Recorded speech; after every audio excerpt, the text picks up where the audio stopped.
দর্শক, আমরা খুলনার পরিস্থিতি জানবো। আমাদের সহকর্মী মামুন রেজা যুক্ত হচ্ছেন আমাদের সাথে। মামুন, গতকালকে থেকে আমরা দেখেছি যে সরকার পতনের পরও বিভিন্ন জায়গায় সহিংসতা, হামলা, এমনকি হত্যার মতো ঘটনাও ঘটেছে। আজকে খুলনার পরিস্থিতি কেমন দেখছেন?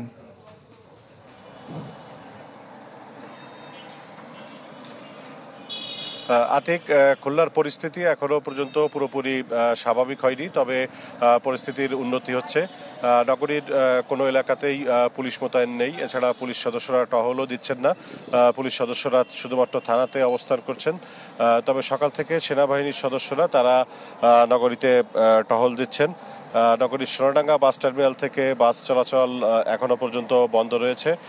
তবে নগরীর অভ্যন্তরীণ সড়কগুলোতে অন্যান্য যানবাহন চলাচল প্রায় স্বাভাবিক আছে।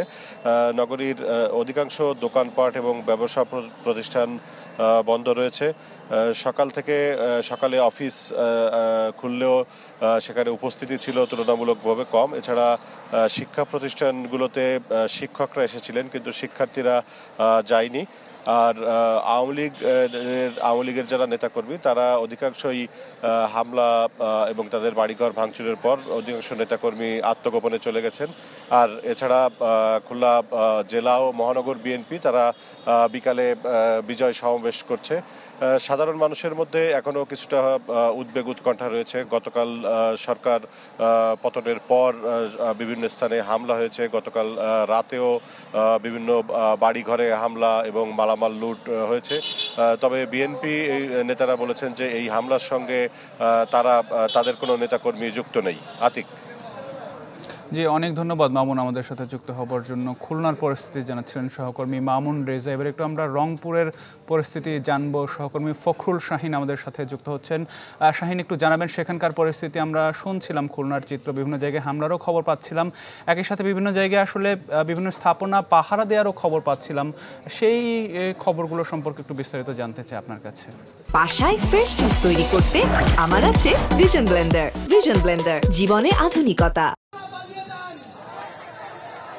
আপনাকে জানিয়ে রাখি, সেটি হচ্ছে আমি এখন আছি রংপুর শহীদ মিনারে, এবং এখানে যে সমাবেশটি হচ্ছে এটি হচ্ছে যে সাম্প্রদায়িক যে দাঙ্গা হয়েছে গতকাল রাতে, দুর্বৃত্তরা যে মন্দিরে হামলা চালিয়েছে, বাড়িঘরে হামলা চালিয়েছে, এর প্রতিবাদে তারা এই সমাবেশ করছেন এবং তারা বলছেন যে এটি আসলে শিক্ষার্থীদের কাজ নয়, এটি শিক্ষার্থীদের আন্দোলনকে প্রশ্নবিদ্ধ করার জন্য এই কাজ করছে একটি মহল। সুতরাং শিক্ষার্থীদেরকে সজাগ থাকতে হবে, এটি কিন্তু এই সমাবেশে বলা হচ্ছে। এবং আমরা তথ্য পেয়েছি যে কালকে রাতে কিন্তু যে মন্দিরগুলো আছে সেখানে কিন্তু শিক্ষার্থীরা পাহারা দিয়েছেন, সেখানে মাদ্রাসার শিক্ষার্থীরাও কিন্তু পাহারা দিয়েছেন, এমনটি তথ্য পেয়েছি। এবং আপনাকে জানিয়ে দিই, সেটি হচ্ছে যে এর মাঝেও রংপুরে বিভিন্ন জায়গায় কিন্তু বাড়িঘরে হামলা হয়েছে, এমন চিত্র আমরা দেখেছি।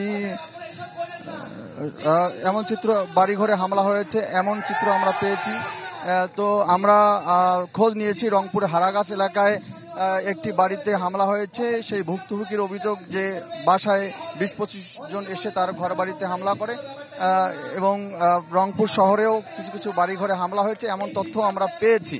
এবং এই জন্য এই সমাবেশটির আয়োজন করা হয়েছে যে সংখ্যালঘু সম্প্রদায়ের সেখানে যেন হামলা করা না হয়, সেই জন্য সবাই যেন সজাগ থাকেন, সেই কিন্তু আহ্বান জানিয়েছেন। এবং আজকে রংপুরের পরিস্থিতি যদি আপনাকে বলি, সেটি হচ্ছে যে স্বাভাবিকভাবেই কিন্তু আজকে শিক্ষা প্রতিষ্ঠানগুলো খুলে দেওয়া হয়েছে। আমরা সকালে দেখেছি সেখানে শিক্ষা প্রতিষ্ঠানগুলোতে শিক্ষকরা এসেছেন এবং কোনো শিক্ষা প্রতিষ্ঠানের শিক্ষার্থীরাও কিন্তু এসেছেন, এবং সার্বিক পরিস্থিতি রংপুরের কিন্তু অনেক ভালো। তো এই ছিল এখানকার সর্বশেষ। আতিক।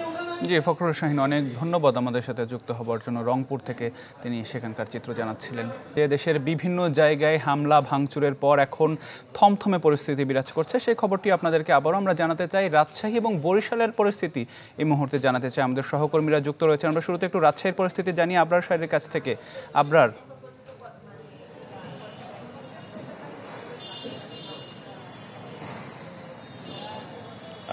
রাজশাহীতে এখন পর্যন্ত অবস্থা কিছুটা ভালো, তবে সকাল 10টা পর্যন্ত আমরা দেখেছি সরকারি বিভিন্ন দপ্তরে সেখানে কিন্তু লুটপাটের যে মহোৎসব সেটি চলছিল।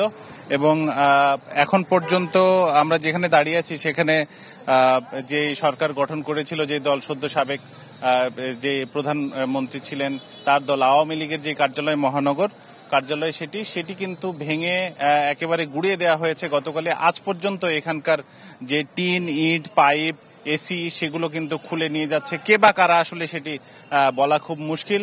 এখন পর্যন্ত এটা ছাউনির টিন কিন্তু খোলা হচ্ছে। তবে দুপুর 12টার পর থেকে যে সরকারি গুরুত্বপূর্ণ বিভিন্ন দপ্তর যেমন সিটি কর্পোরেশন, তারপরে নভ থিয়েটার, আইসিটি ভবন, যে আইসিটি ভবনের যে ভবনগুলো ছিল সেগুলো লুটপাট চলেছে সকাল 10টা পর্যন্ত। তারপর আসলে সেখানে কিছুটা নিয়ন্ত্রণে নেওয়া হয় সেনাবাহিনীর পক্ষ থেকেও। এছাড়া শিক্ষার্থীদের আমরা দেখেছি কাউকে ভিতরে ঢুকতে দিচ্ছে না, অনেকেই সেখানে অবস্থান নিয়েছে। তবে গতকাল বিকেল থেকে শুরু করে একেবারে রাত 10টা পর্যন্ত এই ভবনগুলোতে মেয়রের বাসা পর্যন্ত সব জায়গাতে আসলে আগুন দেয়া হয়। বাসা বাড়ির দরজা জানালা সবকিছুই খুলে নিয়ে যাওয়া হয় এবং সেগুলো দেখলে এখন ভূতের বাড়ি বলে মনে হচ্ছে। এবং সবচেয়ে গুরুত্বপূর্ণ বিষয়, রাজশাহী সিটি কর্পোরেশনের 10 তলা যে ভবনটি, সেই ভবনের এমন কোনো তলা নেই যে তলাতে আসলে লুটপাট চালানো হয়নি, আগুন দেওয়া হয়নি। ফলে সিটি কর্পোরেশনের কর্মকর্তা কর্মচারী যারা রয়েছেন তারা খুবই উদ্বিগ্ন। আসলে নাগরিক সেবা নিশ্চিত হবে কিভাবে সেটি নিয়ে, কবে নাগাদ আসলে এই ভবনটি চালু হবে, আবার কবে নাগাদ নাগরিক সেবা দিতে পারবে কর্পোরেশন, সেটি নিয়ে আসলে তারা খুবই চিন্তায় রয়েছে। এছাড়া বেশ কিছু যারা দলীয় নেতাকর্মী ছিলেন তাদের ভবন, ব্যবসা প্রতিষ্ঠান, প্রায় অন্তত 30টির মতো ভবন রাজশাহীতে প্রচুর পরিমাণে ভাঙচুর বা আগুন দেওয়া হয়। এ ছিল আমার কাছে।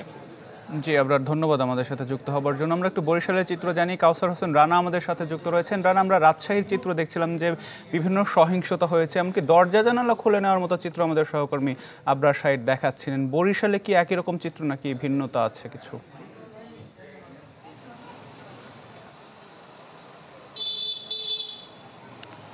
আতিক, গতকাল রাত বলা যায় যে অনেকেরই একটি বিনিদ্র রাত কেটেছে এবং তারপর আজ সকাল থেকে কিন্তু আমরা বলা যায় যে সকালে বরিশাল নগরীর যে পরিস্থিতি ছিল অনেকটাই থমথমে অবস্থা বিরাজ ছিল। এর আগে রাতে বরিশালের সিটি কর্পোরেশনের যে এনএক্স ভবন রয়েছে বরিশাল, সেটিতে আগুন দেয় দুর্বৃত্তরা। তাছাড়া বরিশাল মহানগর আওয়ামী লীগের সাধারণ সম্পাদক, যিনি সাবেক মেয়র সেনিবা সাদিক আবদুল্লাহ, তার বাড়িতে অগ্নিসংযোগের ঘটনা ঘটে এবং সেখান থেকে পরবর্তীতে 3 জনের মরদেহ উদ্ধার করা হয়। এবং বরিশালের ঝালকাঠি 2 আসনে যে সংসদ সদস্য আমুল হোসেন আমু, তার একটি বাসভবন রয়েছে বরিশালের কবি জীবনানন্দ দাস সড়কে, সেই বাসভবনেও ভাঙচুরের ঘটনা ঘটে গতকালে। এছাড়াও বিভিন্ন জায়গায় কিন্তু ভাঙচুর ঘটনার খবর আমরা পেয়েছি এবং সেখান থেকে লুটপাটের খবরও পেয়েছি। এবং তারপরে আজকে সকালে যখন বের হয়েছি তখন কিন্তু দেখেছি যে রাস্তাঘাটে সাধারণ মানুষের মধ্যে অনেকটাই থমথমে অবস্থা রয়েছে। নগরের ভিতরে 3 হুইলারগুলো চলাচল করলেও তেমন কোনো ভারী যানবাহন কিন্তু আমরা চলাচল করতে দেখিনি। যদিও বরিশালের বাস টার্মিনাল থেকে বাস এবং লঞ্চ টার্মিনাল থেকে লঞ্চগুলো ছেড়ে গেছে, তবে নগরের মধ্যে দোকানপাট আমরা খুব যে সব দোকানপাট যেমন খোলা থাকে সেরকমটা কিন্তু দেখা, কর্মদিবসে যেমনটি থাকে তেমন কিন্তু ছিল না। এছাড়া তবে বিএম কলেজে বৈষম্য বিরোধী আন্দোলনের যে সমন্বয়ক রয়েছেন এবং শিক্ষার্থীরা রয়েছেন তারা একটি সংবাদ সম্মেলন করেছে এবং সেখান থেকে এই ধরনের যে অরাজকতা পরিস্থিতি রয়েছে সেগুলো পরিহার করতে বলা হয়েছে এবং এর নিন্দা জানানো হয়েছে। এবং পরবর্তীতে এই ঘটনার একটি প্রতিবাদ মিছিল বের করা হয়েছে কলেজ থেকে, যেটি বিভিন্ন সড়ক প্রদক্ষিণ করে। তো এই ছিল বরিশালের পরিস্থিতি। আতিক, রানা, ধন্যবাদ আমাদের সাথে যুক্ত হবার জন্য। বরিশাল থেকে সহকর্মী কাউসার হোসেন রানা জানাচ্ছিলেন সেখানকার পরিস্থিতি।